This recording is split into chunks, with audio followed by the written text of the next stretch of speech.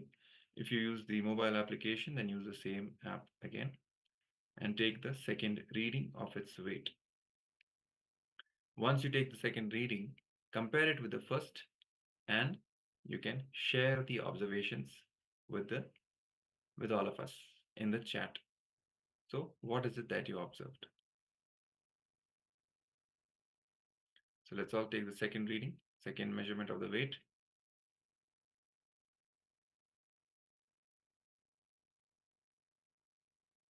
This power is about reducing the weight of the object. So let's now see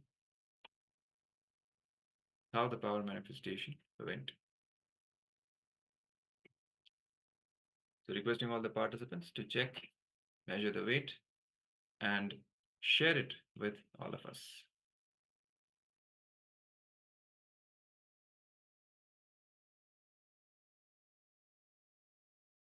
You can share your experience, general experience of power manifestation round as well. How you felt, if any sensations or any other, what kind of inner space you were experiencing, any other experience also you can share along with the observation about the reduction in the weight. Yes, we have one sharing from Ananda Gora Rupini that says measurement result from 25 grams to 24 grams. Wow. So Wes, well done. Great. So we reduced by 1 whole gram. Congratulations, Ma. Well done. Yes. Yes, showing us the object. Thank you, Ma. And the weighing scale. Weighing Yes, scale. thank you very much, Ma. Great.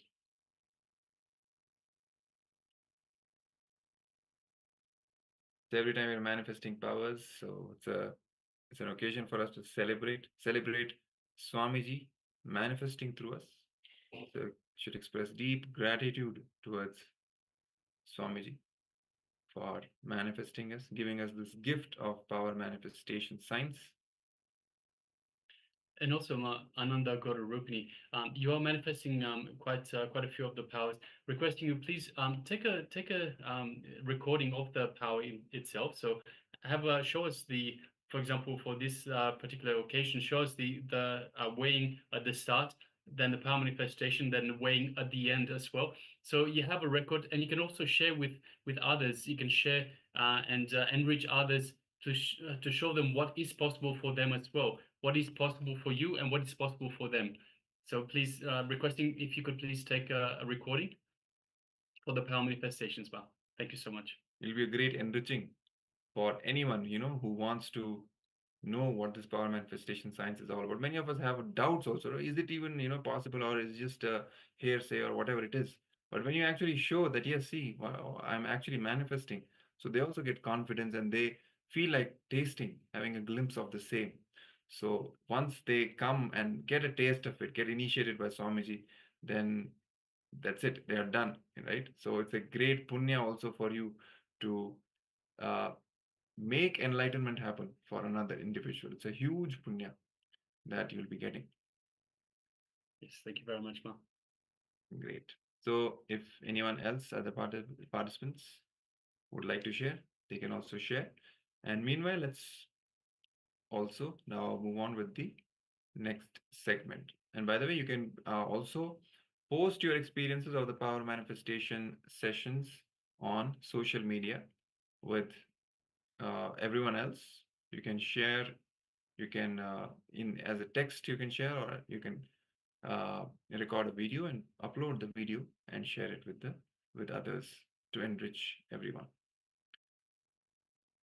All right, so now this brings us to the end of this power manifestation round. Let us move on to the next segment. It is going to be a Jnana revelation by the Supreme Pontiff of Hinduism on the topic of karma again. So this one is going to be how karma is created. So let's sit straight with our head, neck, and spine in a straight line in the space of complete listening. Actually, when we sit straight, we automatically fall into authentic listening, because when Kundalini rises, as Swamiji said, The moment it reaches this level, at the level of the ears, right, ears and the eyes, automatically we come to the space of listening. So the posture and the space are directly interconnected, they're related. So let's sit straight, come to the space of listening, deep receptivity. Let's hear directly from Bhagavan himself.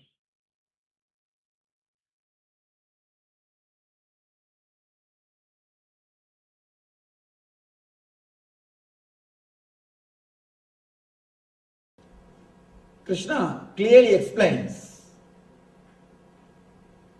Here he starts the whole teaching.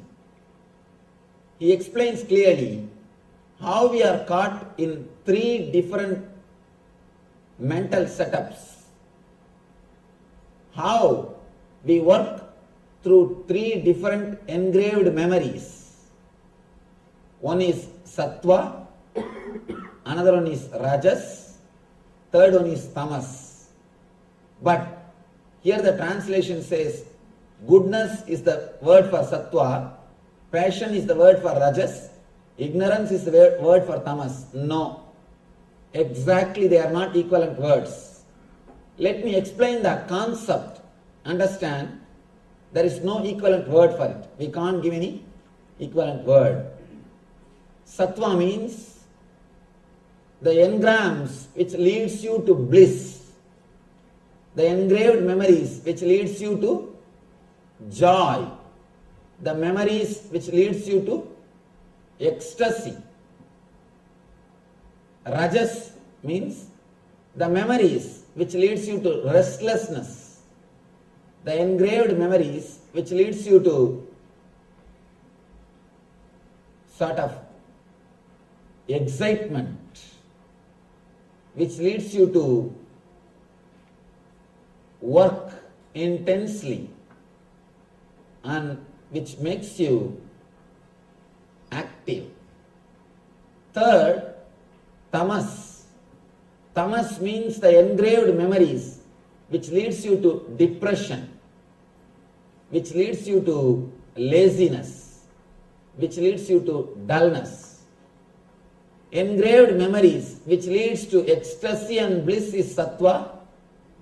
Engraved memories which leads you to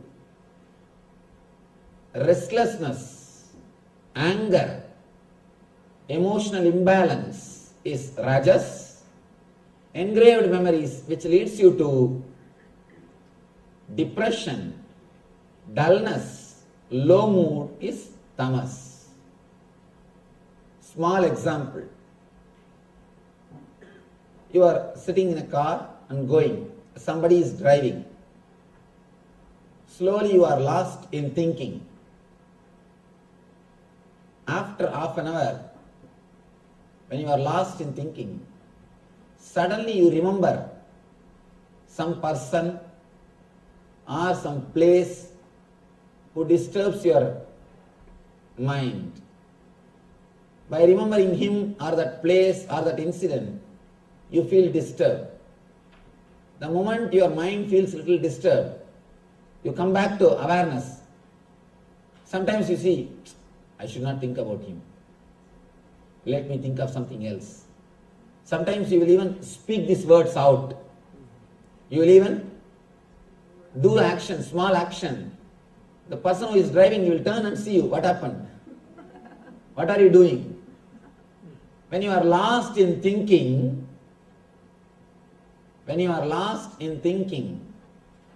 some memories comes up which makes you feel depressed or dull, disturbed, and suddenly you come back to awareness and you say, what am I thinking?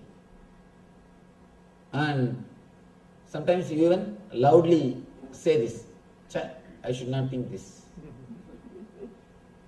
Hey Devda, you say, oh God, what am I thinking? What am I thinking? I should think of something else. All right, let me think of something else. Your hands move. Suddenly you express some words which is not directly related to the outer incident. And the person who is driving asks what you are thinking, what you remembered. Suddenly you are mumbling some words. Suddenly you are talking something. So be very clear. The engram which automatically comes up, the engraved memory, which automatically comes up.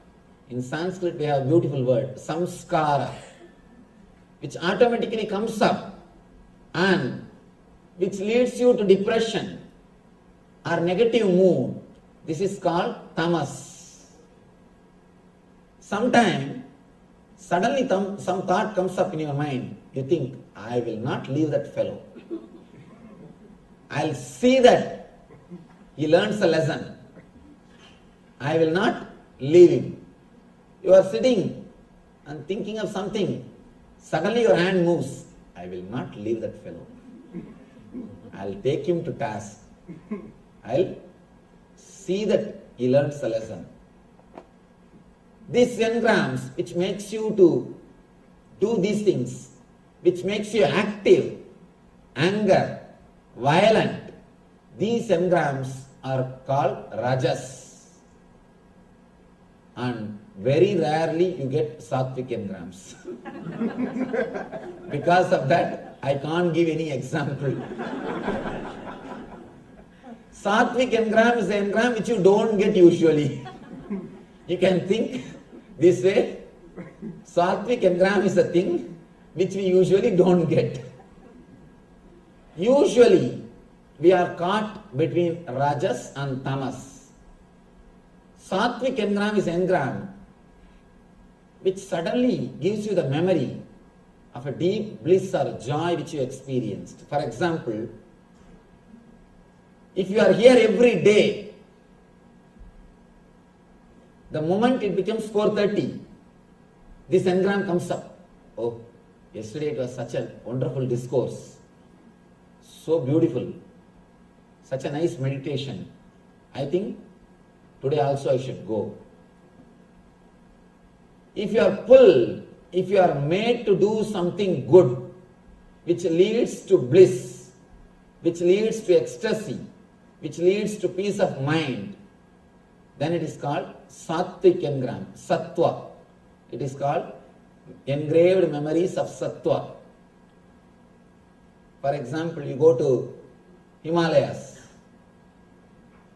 For a few days you experience such wonderful joy and peace.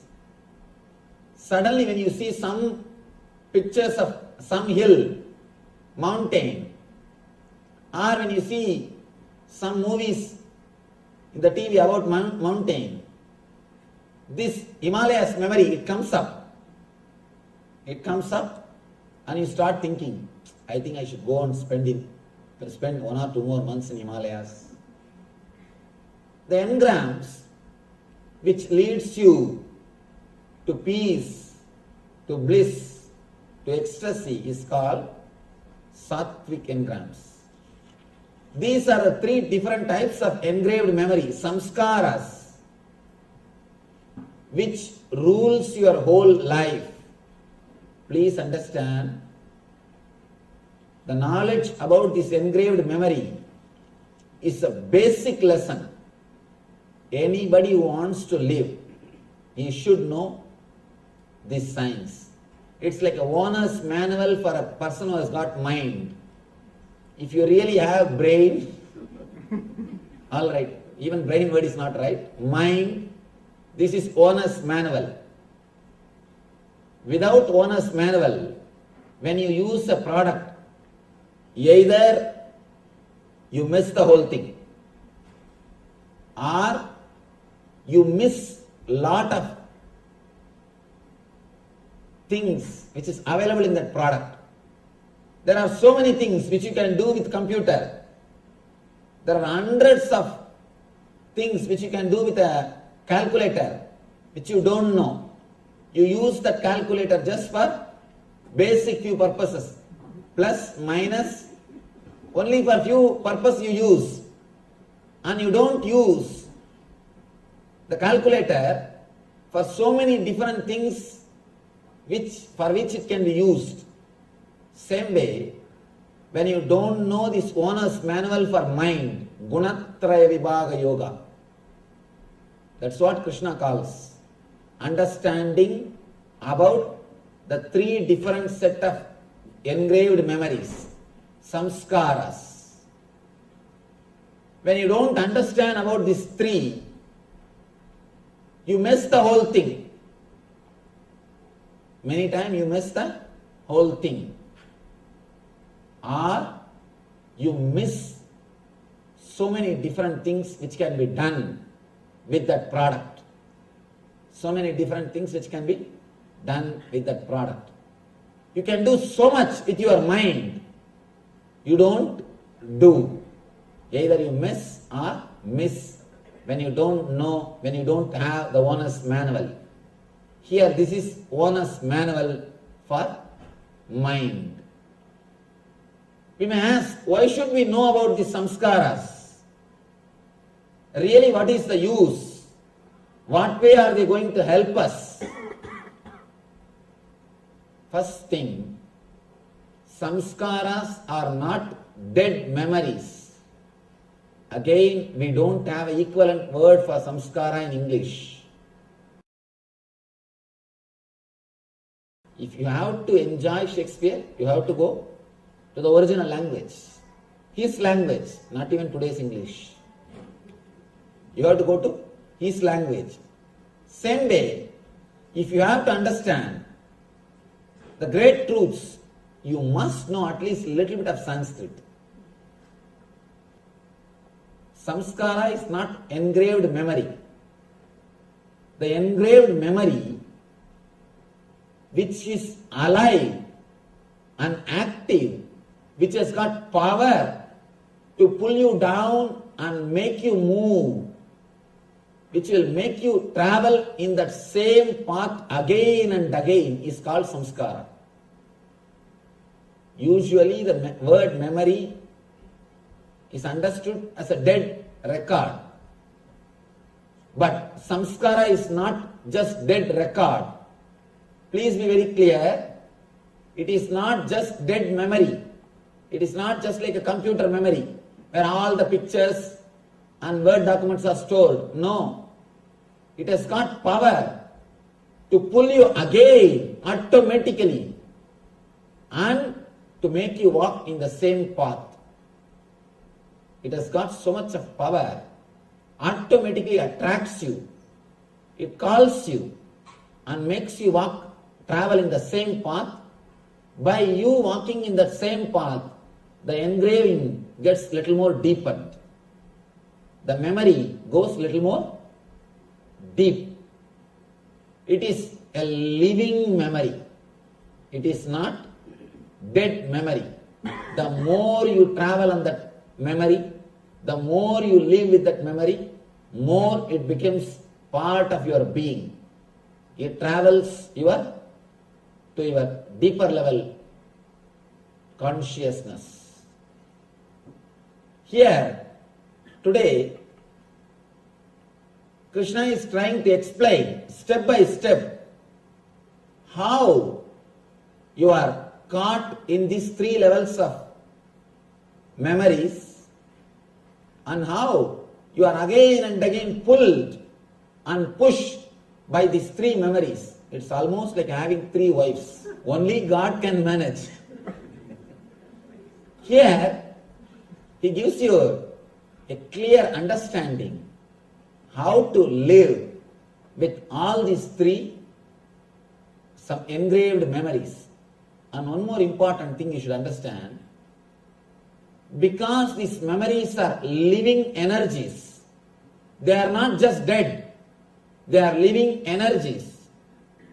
See, when they are living energies, they can do something bad as well as they can be put to use to do something good also. See, whenever somebody has got energy to do bad, you can always tap him in the right way and make him to do good things. I have seen in my life, in my experience I tell you, nobody else puts so much of effort and goes to the depth of meditation like prisoners. In prisons, we conduct meditation programs. I have seen they go to such a depth, they are so involved, and compared to prisoners, outsiders just do the meditation as so, that's all. People who are in the prison, when they take it up, they really take it up. And they are so intense. When they are transformed, their whole life, they just transform the whole thing. They don't do anything half-off. See, if you look deeply, there are so many saints, like I can quote Valmiki in South India, a great saint called Arunagirinatha. There are so many saints who were sinners, but the moment when the turning happened, when they took turn, when the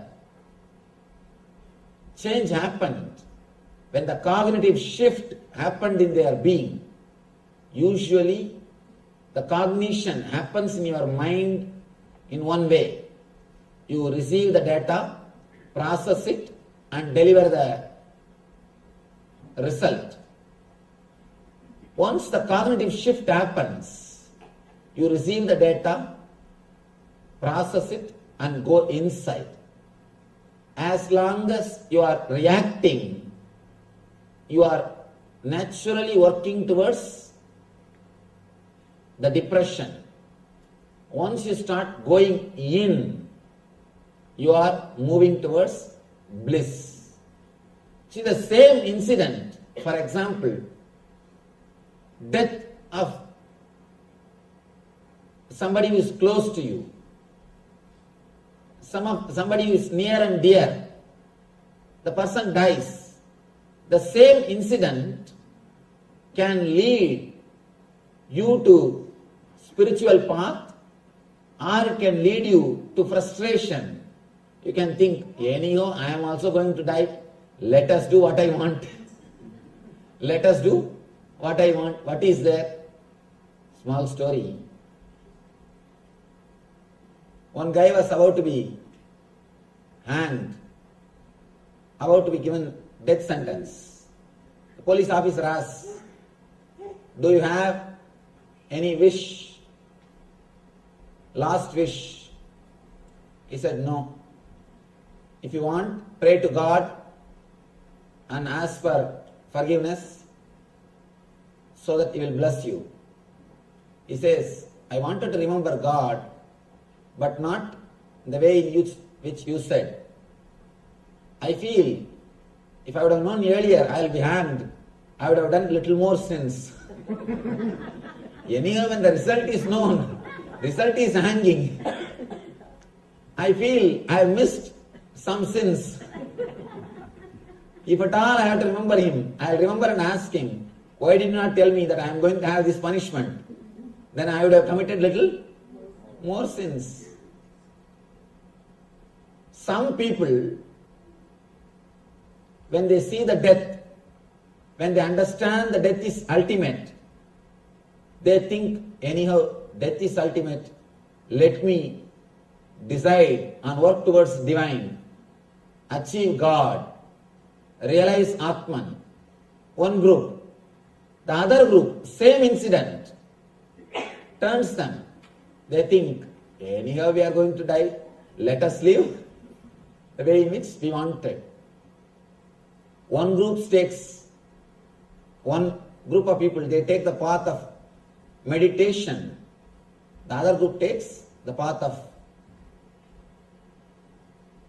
the outer world. It is up to you which path you choose. Engrams are also living energy. You can choose. Through engrams, you can again and again suffer and torture yourself. Or you can make your whole life as a blissful experience. If you know the signs, how they happen in your being, how you can transform your being, you can take the help of these engraved memories to achieve the eternal consciousness, eternal bliss in your being. In your being. How these engrams, engraved memories, disturb your mind, and how you can transform your very being. He starts explaining. Tatra sattvam nirmalatvat prakasakamanāmayam sugha sangena batnādi jnana sangena chanaka. Before entering into this sloka, I will try to present a small diagram through which we can understand how the engrams can affect your decision and how to come out of it. A small diagram I will try to present so that you will be able to understand the engram, the engraved memory deeply, clearly. I already gave the basic understanding about this diagram, but let me repeat it so that you will be able to connect with this samskara. Please understand how we receive any information, data from the outer world, and how we process them and how we take decisions. We come to conclusions. First thing, you see something through the eye. And here I have taken the example of eye. You can replace it anything, ears, or nose, or taste, or the touch. Any one sense. Among these 5 jnanendriyas, any one sense can be replaced here. There are 5 jnanendriyas and 5 karmendriyas. Among the 5 jnanendriyas, any one sense can be placed here. I have taken here eye as an example. Through the eye you see a scene. I am taking the example of this very scene. Me. First, this whole scene, like a picture, it is taken by your eye and it goes to chakshu. Understand? You don't see with the eye, you see through the eye. There is an energy which is inside the eye which sees. There is an energy inside the ears which hears. Ears by themselves can't hear. That is why when you are sitting and reading some book, even if alarm clock goes, you will not be able to hear. If somebody presses the calling bell, you will not be able to hear. You will not be able to hear that sound. And if husband or wife walks in, you will not know if you are sitting and reading. Of course, if it is late night, all wives will know when the husband is coming. Sneaking inside the house. Small story. This guy wants to go to police station. This guy goes to police station to see a thief who came into his house last night and took all the money. The police officer says, no, you can meet him only in the court. In the court you can say whatever you want to say. Here you can't talk to him. He says, no, just I wanted to learn, how did he enter the house without waking up my wife? I am trying for so many years to do this. I am not able to do. How this guy did, just I wanted to know that. Anyhow, there is something inside your eyes which sees. That is what we call chakshu. See, the whole scene is converted into a file with which you can do the process like a digital signal processor in computer. The software language, the chakshu is almost like a digital signal processor. If you have to work on anything, whether it is a sound or a light or a photograph, first it has to be converted into a digital file. So in computer, first thing, whether it is a photograph or it is an audio file, it will be converted into digital file. Same way, in your system, whatever you see or hear, the whole thing will be converted. Whole thing will be converted into a biosignal file. Just like a digital file, it will be converted. The conversion happens in this chakshu area only. Then the file starts moving step by step. File goes to chitta. Please understand, if you understand this one thing, the whole life can be transformed. You know where you are where you are reacting, how we are reacting, and how we make big decisions with our assumptions and suffer. Just like if you remember the first story, without thinking, just by imagining, maybe it must be some liquor, and you just put the finger in your mouth. How we do that mistakes, we can understand if you understand this one diagram. The file goes to chitta. Chitta means memory. The place where all the past memories are collected. Of course, all these places are related to memories only. This is the one part where the work of excluding happens. When the file reaches this place, the excluding process starts here. Na iti, na iti. This is not, this is not. Neti, neti happens in this area. Your chitta starts telling, seeing this file.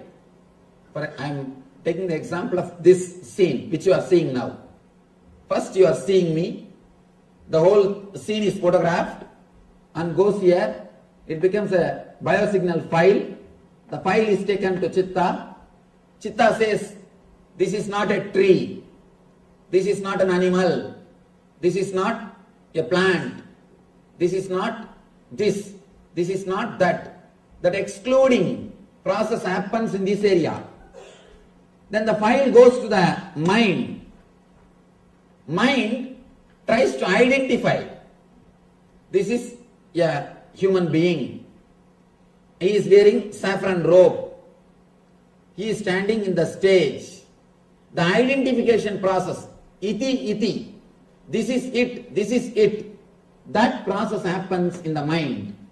Here neti, neti, here iti, iti. This is not happens in chitta. This is it. Identification happens in manas. Then the whole file goes to buddhi. Buddhi is the place where the whole trouble starts. And here the analysis starts. What way I am related to this file? What way I am related to this scene? What way I should respond to this scene? According to the buddhi, if your past memories with me, if they are good, immediately you refer. What happened with yesterday lecture? What happened with earlier when I met this type of situations? You see, if your buddhi refers with the past memory, and it will decide if the past experiences with me, if it was pleasant, then you decide, let me stay and listen. If the past experiences are not pleasant, if you felt boring, then you say, this is not the place for me, let me go. If you take like a straight decision, then it's okay.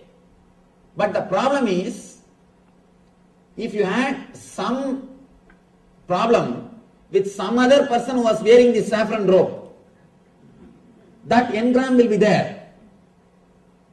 You will not even bother who is this person. You will just bring that to your memory. No, with that Swami I suffered like this. With this Swami I suffered like that. You will just bring a generalized memory and you will decide based on your past collected samskaras. That is where you start making the trouble. You start creating trouble. When decisions are taken with a straight understanding, no problem. But most of the time, you collect and connect the engrams which are not directly related to each other. Which are not directly related to each other. For example, if you see somebody wearing white dress, if you are hurt by somebody who was wearing white dress, the moment you see that white dress, even if you don't want, that memory will come back. That memory will come back. For example, if you are abused or disrespected in a house or in a place, next time when you cross that place, when you go to that house, even if that person is not there, automatically the memory will come up and you will have that same feeling. You will have that same depressed mood. You will have that same low mood. The reason is you connect, you associate things with the place, with figures, with memories and put it in file. Man as such cannot work spontaneously. So he has to take some system, some method, some way to reduce his processing work. Naturally, he opts for some way of arrangement of his memories. So when you take some way of arranging memories, you miss the real life.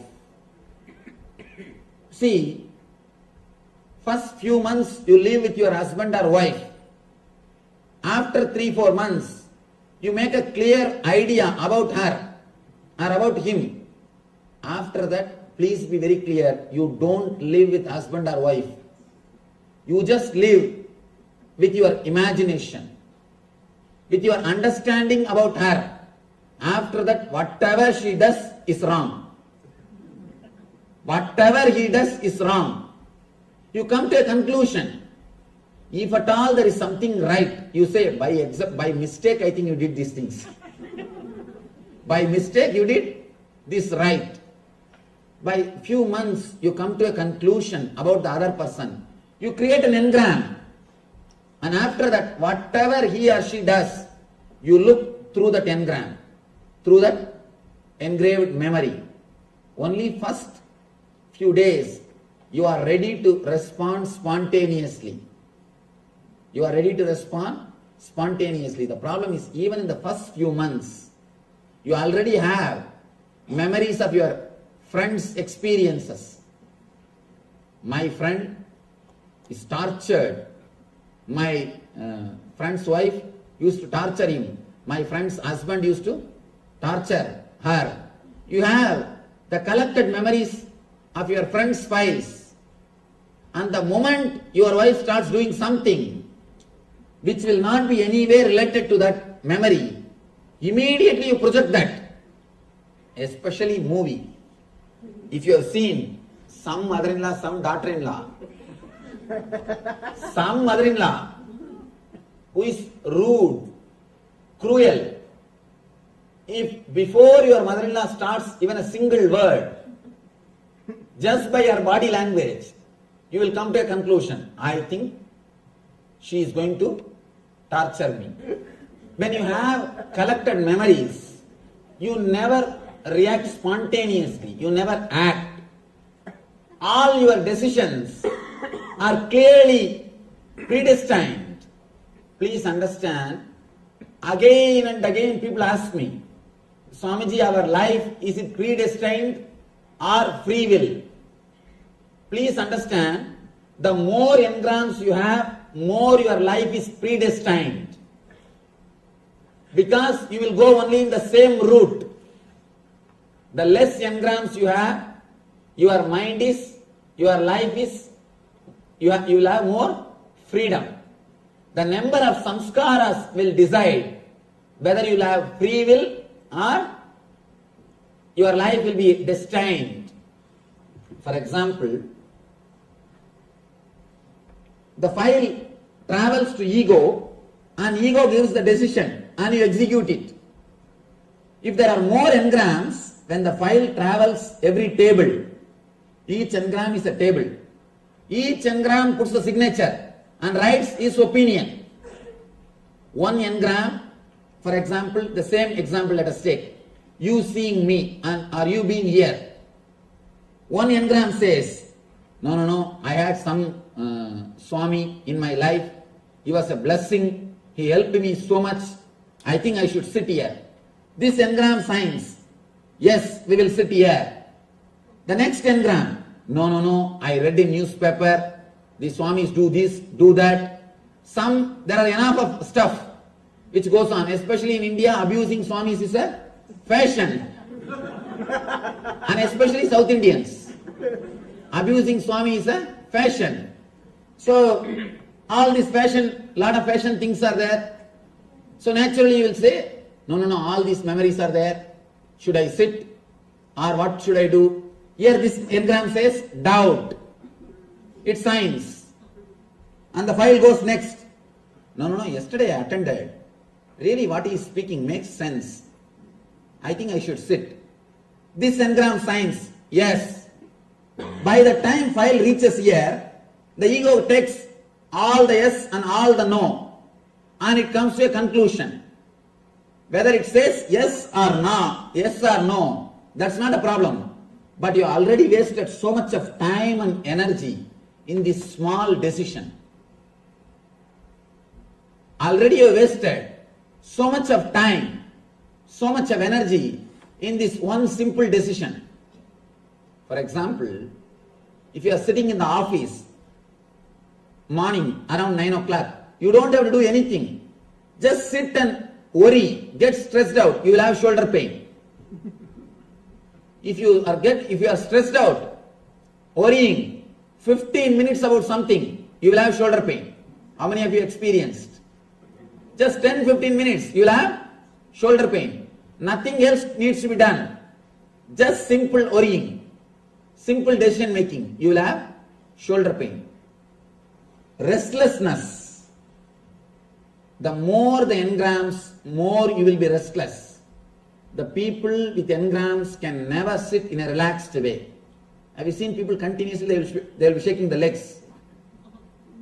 Continuously they will be shaking the legs. The initial level they have to shake. After some time they will have Parkinson's, automatically it will shake, that's all. In the initial you have to shake with effort. After that, automatically it will shake. The stress, people with stress cannot sit quietly.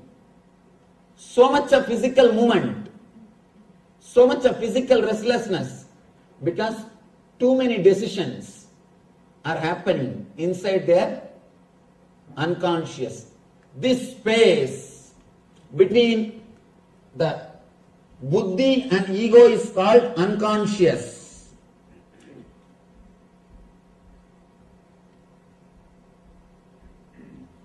This space is called unconscious. Because you will not know what is happening in this space. You will not know how many tables are here. This is like a government office, Indian government office. If 300 tables are there, the file has to move all the 300 tables. And when it will move, and who will sign what, and what, final result what it will come, neither you know, nor God knows. This is a conscious zone. This is like a honest office. I don't know what example to give. I don't think any examples are available. This is a clean, pure process, straightforward process. Here, there is no politics happens. A straightforward process. Here, all the politics starts. For example, according to the data collected and processed in this level, you know smoking is injurious to health. According to the simple, straightforward data, You know smoking is injurious to health. But when time comes, suddenly you decide, let me smoke. How the file takes a quantum leap. How the decision is totally changed. When the file travels in this area, here there are engrams which says, no, last time when I smoked, I really felt good. I felt relieved from all the stress. Actually, if you want to get rid of any stress, instead of smoking, have a tight shoe. Because the tight shoe, when you have a tight shoe, all other worries will be forgotten. You will forget all other worries. Smoking and having tight shoes is one and the same. By smoking, you are trying to forget. By creating bigger problem, you try to forget the smaller problems. The same logic with the tight shoes also. Have tight shoes. Automatically, you will forget all the smaller worries, all the smaller problems. Here, all the past memories, I smoked, I felt relieved. I had all my stress, all the stress disappeared. All these things happens in this area. Because of that only, suddenly you decide which you never wanted to decide. Suddenly you shout, and after 10 minutes you start repenting. Why did I shout? I always wanted to control myself. I always wanted to keep a smiling face. Or at least I always wanted people to tell that I am having a smiling face. Either I want to keep, or I wanted people to recognize me as a smiling person. Why did I shout? You repent. You decide.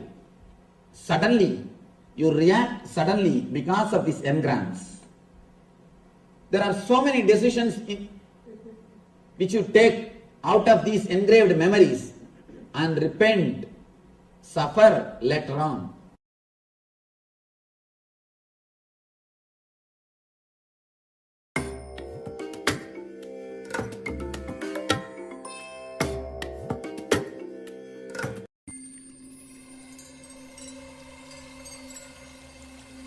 I welcome you all with my love and respect.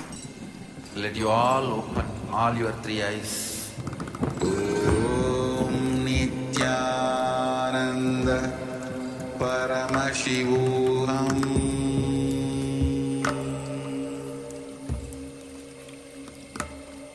Om Nityananda Paramashivoham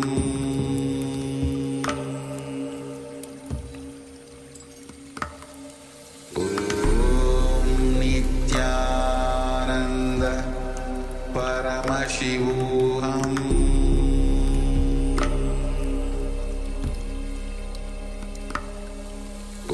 Om Nityananda Paramashivoham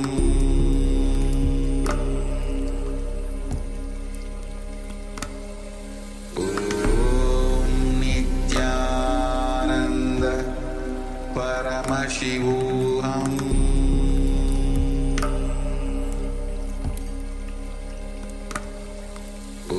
Om Nityananda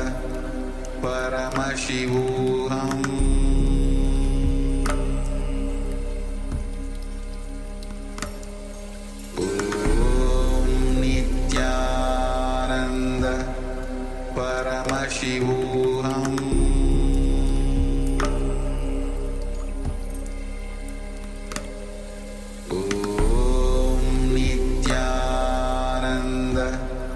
Paramashivoham Paramashivoham.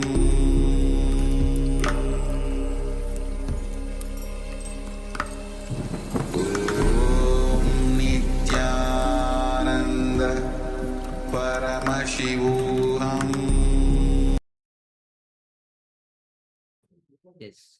Nityananda, all of you. And so requesting all of you to be available in the cameras. Switch on your cameras. Ma Kelly Wang, Ma Sangha Ananda, Ma Zhu Weeping, Choi Zhang, Ma Ananda Gurupni, he, Anki, be available in the cameras, switch on your cameras, and all the participants are on the YouTube.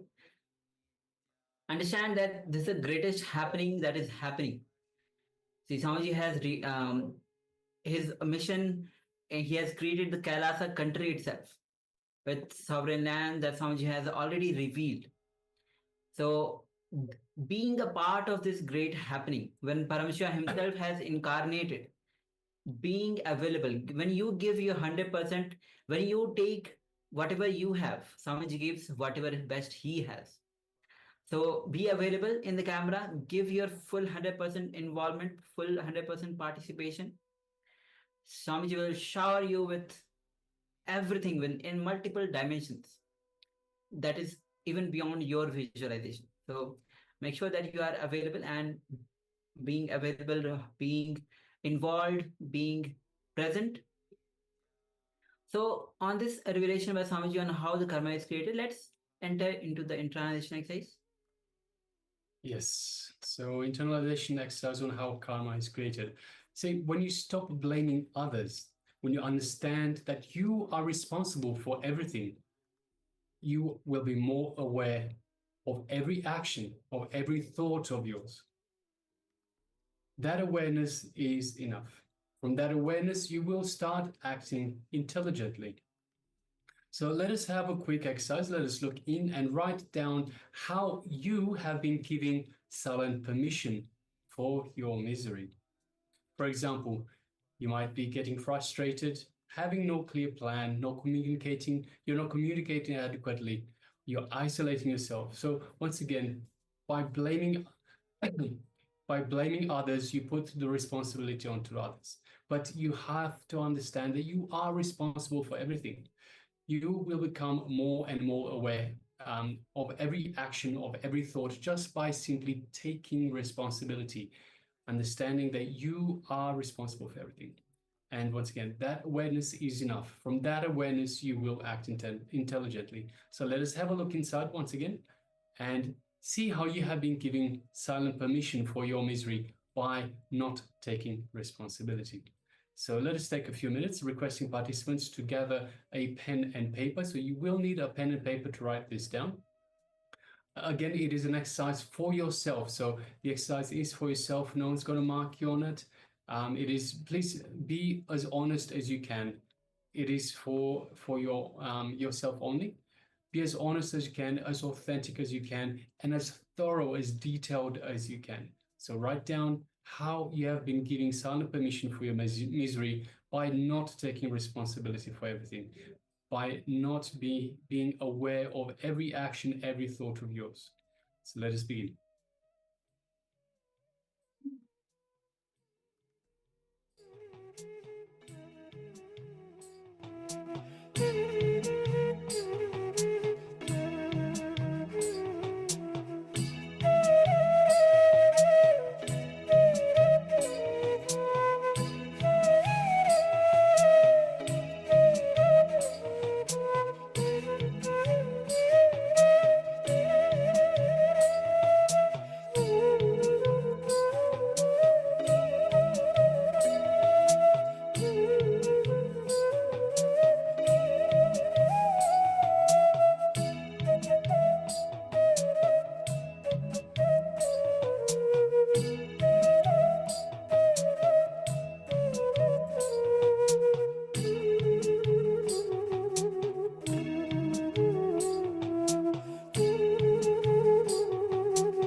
Yes, you can relax. And how many of you did you manage to write down a few of these? Can I have a show of hands? Just requesting participants to let us know how you went in this segment, in this internalization exercise. Were you able to identify how you are silently allowing for your own suffering by not taking responsibility? If I could ask, so first of all, requesting once again participants to switch on their cameras. We have a few participants with us: Ma Kaylee Wang, Ma Sangha Ananda, Ma Shu Wei Ping, Ma Joy Zhang, and Ma Ananda Agora Rupani. Requesting everyone please switch on your cameras and be available in the camera frame itself. So requesting everyone please let us be available in the camera frame. And then take a moment and let us know how you went in this exercise. If there's anything that you any clarifications that you need with regards to the exercise itself, please do let us know. So this is what we are here for. So we are here for you. We are here to make sure that you get the best out of your participation. So there are two things for your participation in order for you to get the best out of this program. There are two things. Of course, your participation. So please make sure that you do participate, such that you can have you can have the possibility of getting the most out of this program. And then second of all, it is of course us, the acharyas here. We are here to help you in case you need clarification on anything, you need further explanation, this sort of thing. See, once again, as we've mentioned from the start of the program itself is built on layers, just one on top of the other, on top of the other. So you need a strong foundation right at the start. If you are missing a key piece of information just at the start, imagine creating a wall where you've got mostly gaps here and there. It's not going to be very stable. So you don't necessarily know how it's interconnected, how it's related to each other. So that's why it's important. If you have any gaps in knowledge, anything that you don't understand, please take a moment and ask us. I say, Acharyas, hello, please explain this further. This is what we are here for. So we will explain, we will attend to every comment, every question that you have to make sure that you have this solid foundation that we can build on with every one of Swamiji's revelations. All right, so now let's move on to the next segment in the program for today. And we are today manifesting the power of Garima. And so actually we are manifesting the power of Lagma, reducing the weight of an object. In this round, we'll be reducing the weight of the object on your palms. So take a object which can fit on your palms, and you'll be the first step is going to be placing the object. Actually, take the initial measurement of the weight. If you have a weighing scale, you can go ahead and measure the weight of the object. Or if you can take a small object and through the Google Play Store, download an app which will be useful for weighing the weight. So you can choose any of the method and let us know. Then we'll be moving to the next step where we'll be manifesting the power of reducing the weight of the object on your palms.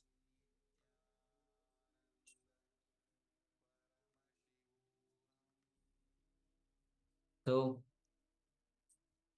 requesting all of you to switch on your cameras. Ma Jo Weping, Ma Sang Ananda, Kali Wang, Jo Zhang, Ma Ananda Gorupi.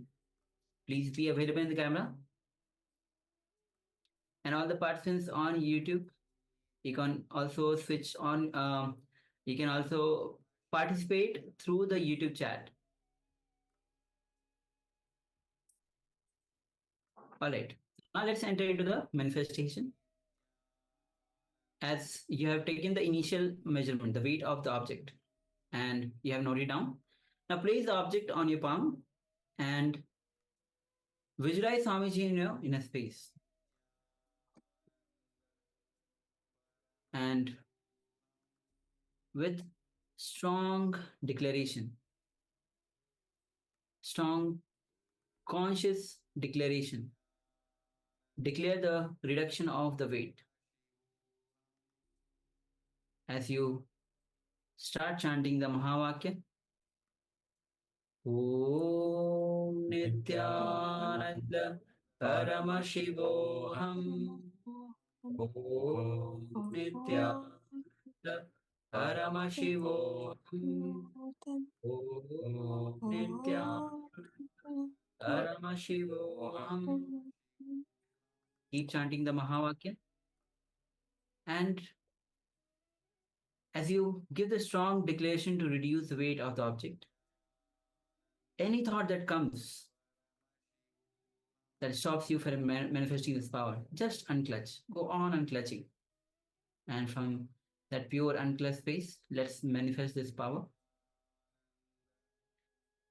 We can ask Swamiji to visualize Swamiji in your space and keep chanting the Mahavakya and start manifesting this power. Let's begin.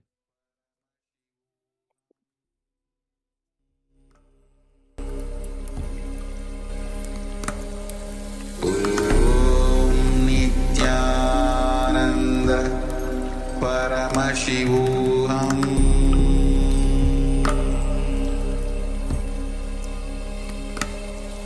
Om Nityananda Paramashivoham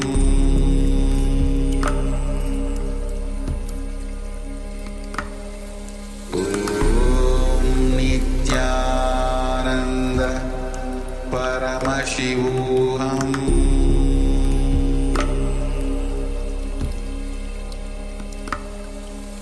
Om Nityananda Paramashivoham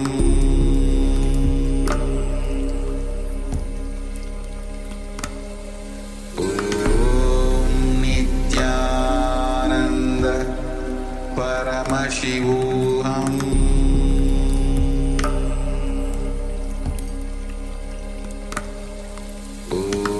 Om Nityananda Paramashivoham Om Nityananda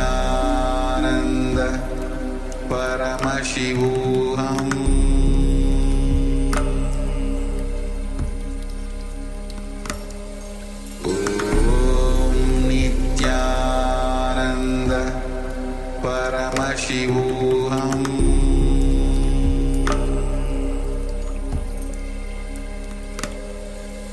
Om Nityananda Paramashivoham Om Nityananda Paramashivoham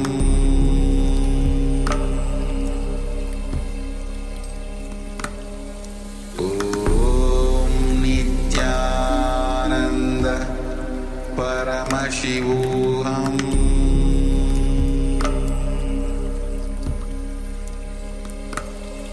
Om Nityananda Paramashivoham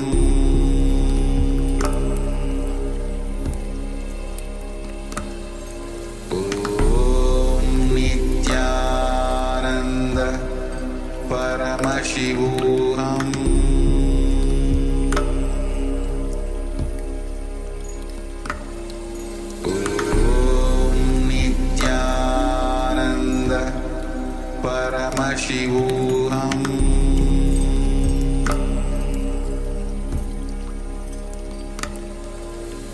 Om Nityananda Paramashivoham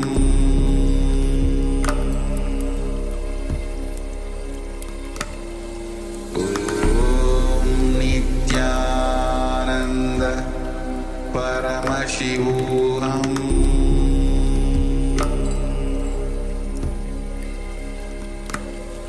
Om Nityananda Paramashivoham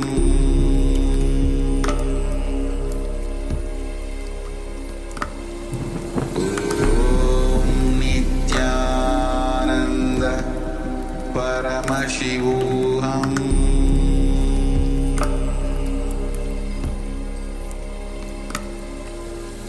Om Nityananda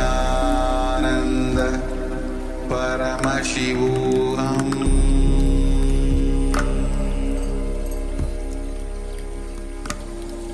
Om Nityananda Paramashivoham Paramashivoham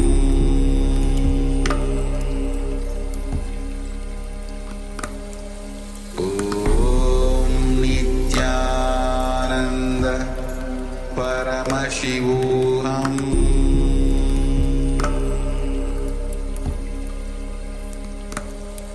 Om Nityananda Paramashivoham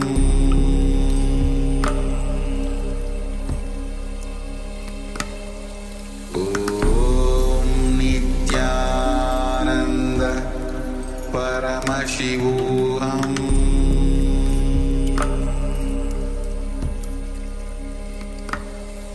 Om Nityananda Paramashivoham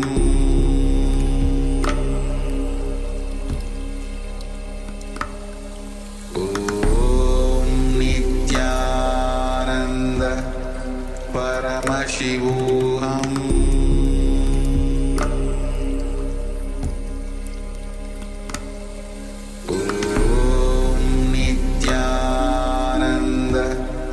Paramashivoham Om Nityananda Paramashivoham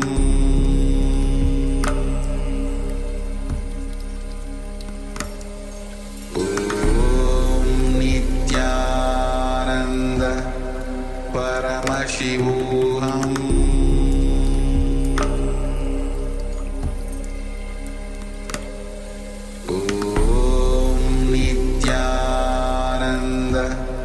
Paramashivoham Om Nityananda Paramashivoham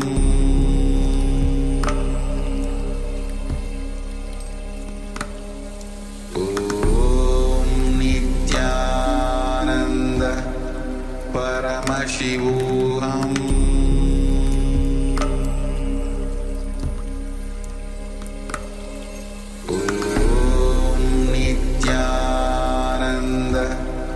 Paramashivoham Om Nityananda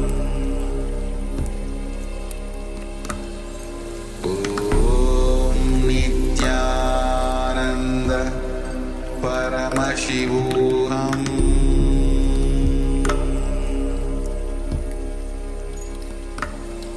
Om Nityananda Paramashivoham Paramashivoham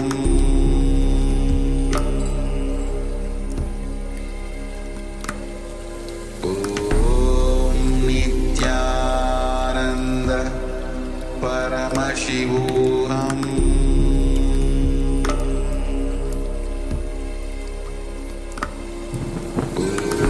Om Nityananda Paramashivoham